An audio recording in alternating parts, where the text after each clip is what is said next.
Hello friends, कैसे हैं आप लोग। सबको मेरा जय भीम। नमो बुद्धाय। बुद्ध और उनका धम्म। तीर्थकों द्वारा अनैतिकता का झूठा आरोप। नंबर 1। सूर्य उदय के साथ ही जिस प्रकार से जुगनू अस्त हो जाते हैं, वैसी ही दुर्दशा तीर्थकों की हुई। लोगों ने उनका आदर सत्कार करना और दान देना बंद कर दिया। नंबर 2। वे चारों चौराहों पर खड़े होकर भाषण देने लगे। यदि श्रमण गौतम पूर्ण ज्ञानी यानी बुद्ध हैं तो हम भी हैं। यदि श्रमण गौतम को दान देने से तुम पूर्ण लाभ प्राप्त करते हो तो हमें दान देने से भी तुम्हें पुण्य लाभ होगा। इसलिए हमें भी भेंट पूजा दो। नंबर 3। किंतु लोगों ने इसकी ओर कोई ध्यान नहीं दिया। तब उन्होंने गुप्त रूप से एक षड्यंत्र रचने पर विचार किया कि किसी प्रकार श्रवण गौतम के चरित्र के बारे में झूठी अफवाह फैलाकर संघ की बदनामी कराई जाए। नंबर 4। उस समय श्रावस्ती में चिंचा नाम की एक ब्राह्मणी परिव्राजिका रहती थी। उसका रूप रंग अत्यंत आकर्षण था और उसकी भाव भंगिमा मन को लुभावने वाली थी। नंबर 5। उन षड्यंत्रकारी तीर्थकों में से एक दुष्ट ने परामर्श दिया कि चिज्जा की सहायता से बुद्ध के बारे में अफवाह फैलाना और उसे बदनाम करना आसान होगा। शेष तीर्थक भी इस परामर्श से सहमत हो गए। नंबर 6।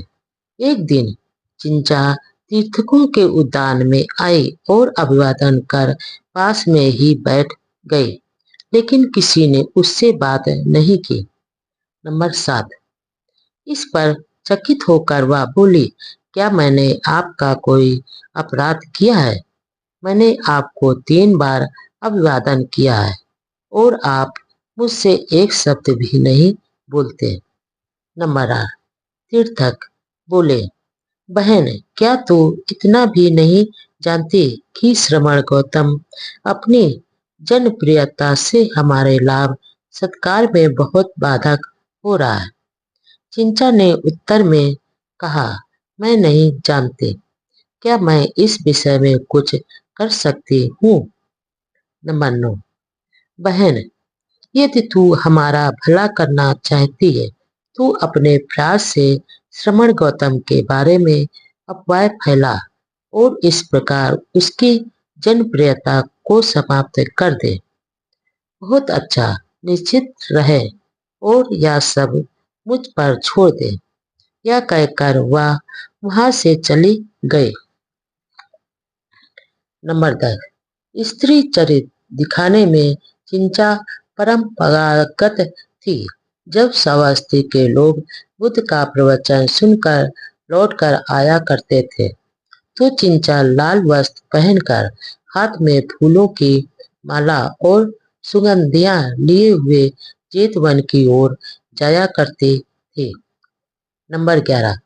यदि कोई प्रश्न करता, इस समय तू कहाँ जा रही है, वह उत्तर देती, तुम्हें इससे क्या लेना देना।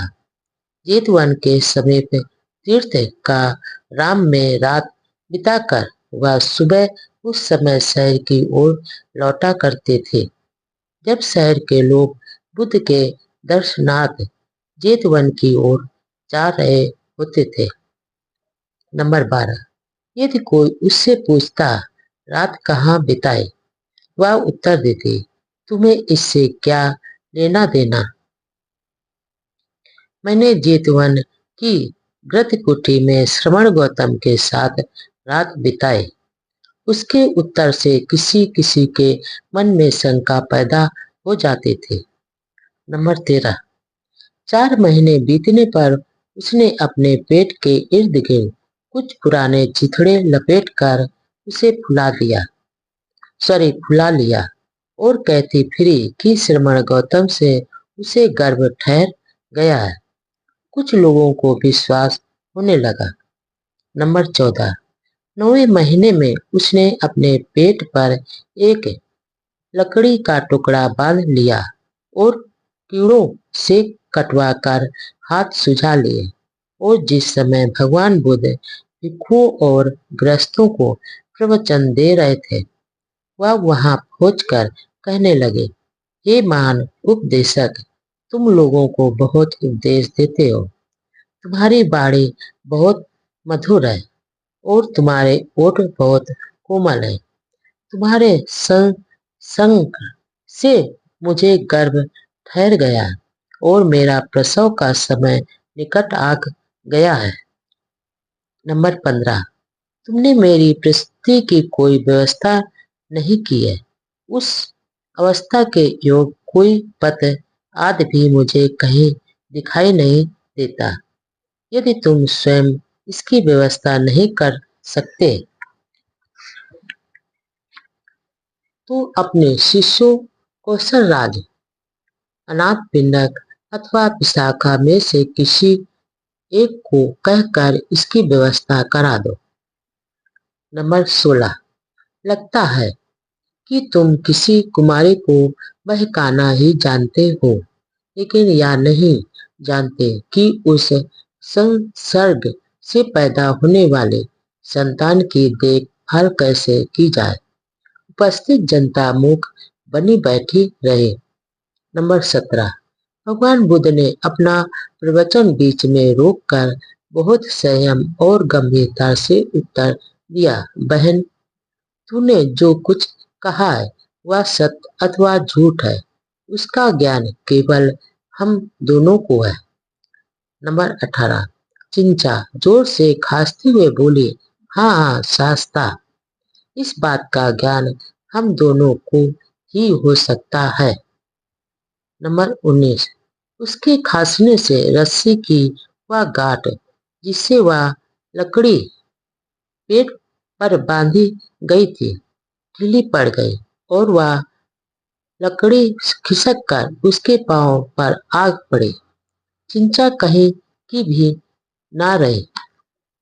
नंबर 20। लोगों ने उसे डंडे और पत्थर मारकर वहां से भगा दिया।